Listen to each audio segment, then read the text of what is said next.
So let me introduce you to the Clark family. Starting at the top here with Fred and Sheila. Fred is a retired senior manager at South West Trains. Sheila's a retired headmistress. They've got 2 adult children. They've got their daughter Susan. Susan followed in her mother's footsteps. She is a headmistress. She's married to Gary, who's a police officer. And then they've got one son, young George, and he's an apprentice car mechanic. Over here we've got Mark and Kate. Now Mark is their son also, but Mark's been married and divorced previously and he now lives with Kate. That's his partner. They're not married, and it's very important to remember that for later on. Mark and Kate also have 1 child each from their previous relationships. Mark's got his daughter Poppy, and she's now finished university working in London, doing well for herself. And Kate has got her son James, and he's still in university.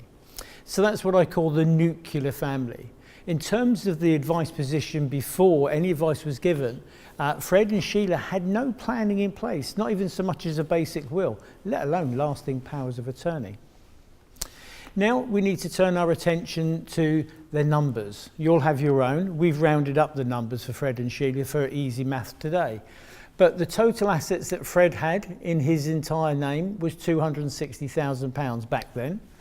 Then when we looked at Sheila's assets, she had a grand total of £150,000. And then they had their jointly held assets. Most of us have some of those. For them at that time, it was £540,000. The biggest single one being the main residence, which back then was valued at £450,000.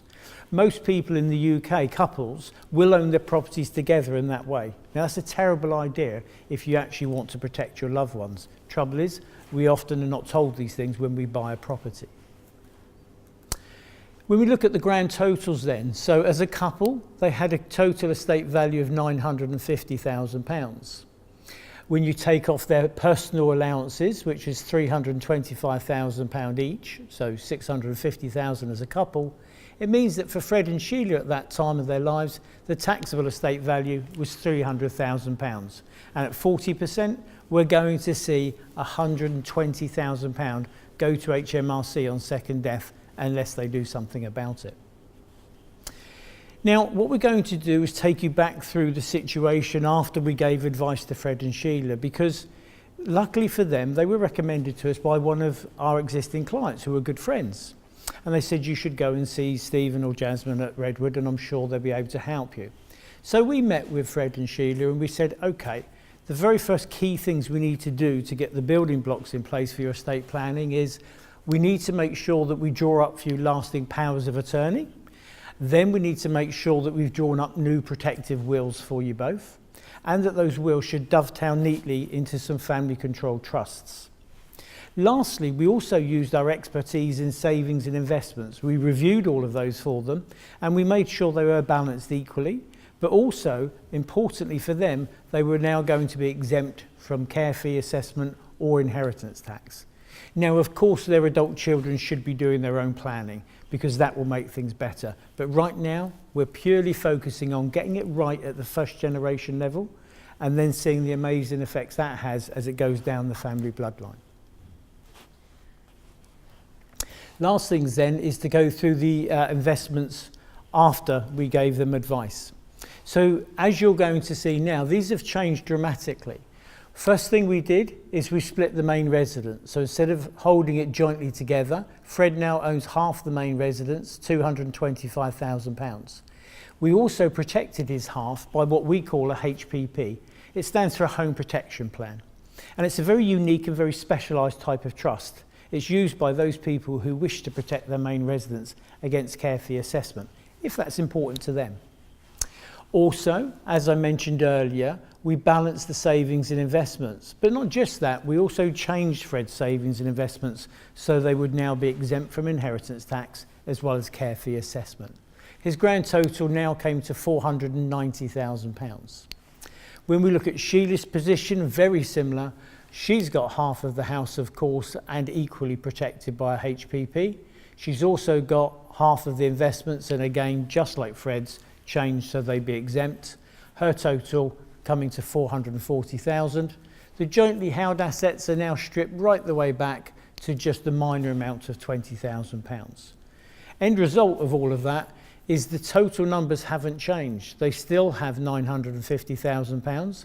They still have £650,000 of allowances, but now because of the work we did with their investments, they've got £400,000 of savings and investments which are exempt for both care fees as well as inheritance tax.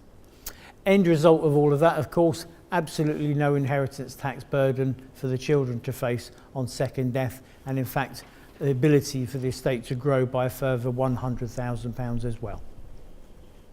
But the estate planning that we did saved more than just inheritance tax. So we're now going to take you through what happened to the Clark family, and in particular we're going to turn our attention first to Fred.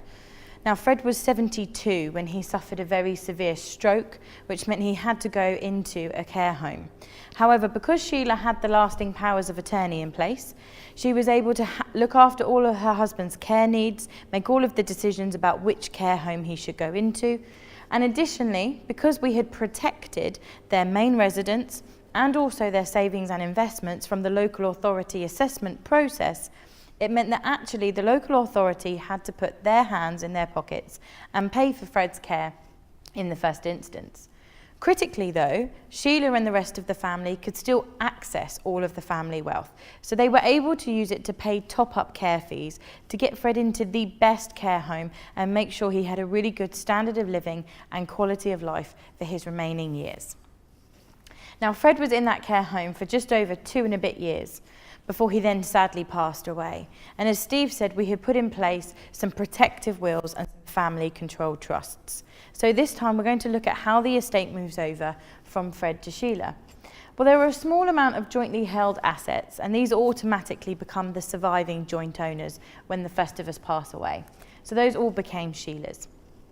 Then we had the main residence pass over to Sheila as well, as of course she wanted to live there for the rest of her life. We also wanted to have the home protection plan still in place, because of course when Fred died, we didn't know if one day care would also become an issue for Sheila as well. That then left us with all of the assets that were solely in Fred's name. They came to £265,000. Interestingly though, instead of just leaving this money to his surviving spouse, which most wills in the UK do, actually Fred's will said that that £265,000 should be placed into their family controlled trust. Now I just want you to think about a trust as like a safety deposit box, something that you can put assets into that only you and your approved loved ones can access, and it stops other people from being able to get their hands on them. Most importantly, Fred wanted Sheila to have access to that £265,000, but he wanted her to have access to it in a safe and secure way. We achieved that by asking her to sign what we call an IOU loan note. That means that Sheila had all of the money, but it was protected. And it's that legal difference, changing the amount that was given to her to a loan instead of a gift, that has the very powerful, very protective benefits that we'll see as we move through the Clark case study. Now, as we know, Sheila then went on to live for about 7 years after her husband died, before she then got diagnosed with cancer and passed away. And during that time, those 7 years that she survived her husband, she had full access to that £265,000. She was able to spend it, invest it, go on holiday with it, do whatever she wanted with this money. But after she passed away, that £265,000 had to go back to their Clark family trust. Additionally, because she had died, Susan and Mark had to then do probate on their mother's estate. I'm pleased to say that because of the changes we made to their savings and investments, it meant that Sheila's total estate value was £685,000, but there was no inheritance tax to pay on that money. Additionally though, Sheila's will directed, just like Fred's, that now she had died, her wealth should also be placed into the Clark family trust. The net result is we end up with the full estate value of £950,000, safe and secure inside the Clark family trust. All that happened then was that Susan and Mark simply replaced their mother as a beneficiary of the trust, and they signed their own IOU loan notes for their inheritance. So instead of this counting as a gift from their late mother, actually they received a loan from their late mother's trust. And it's the legal difference between a gift and a loan that has the very powerful, very protective benefits that we'll see as we move through the case study. We've now, of course, got to look to the next generation. So what happened next? Well, we know what happened next. Susan, having received her inheritance, but now as a loan from the family controlled trust rather than as an outright gift, still had bad news from Gary to say he wanted a divorce. Gary was also thinking he was going to take half of her inheritance. Susan, however, explained to him that although she was quite happy to grant him a divorce, he couldn't touch her inheritance because it was protected by the family controlled trust. A fact that his divorce lawyers confirmed to be totally accurate when he asked the question. So at least Susan's protected and her full inheritance is now left for her to enjoy and use in her lifetime. It's actually going to be there though to protect Susan and even George as the generations go forward, because we know that the trust will work for those purposes as well. So to take you through that, here's what happened. We know that upon Sheila's passing, £475,000 went into the family trust. They're half of what they wanted Susan to enjoy. We know that because we changed the investments around, there was no inheritance tax that Susan had to pay. We now also know, of course, that when Gary said he wanted a divorce, the trust was there to protect Susan completely from that divorce settlement. It will be there again one day in the future when Susan passes away. Her own home is already over the inheritance tax allowance. But what will happen is whatever her estate value is at the point of her death, that £475,000 will be deducted, so there will definitely be no tax on top of tax ever again for that family bloodline. When we look at it purely from Fred and Sheila's perspective, what they wanted to have happen is exactly what's now happened. Their daughter's safely received her inheritance. Whatever she doesn't use or spend or enjoy in her lifetime will now safely find its way to their grandson George.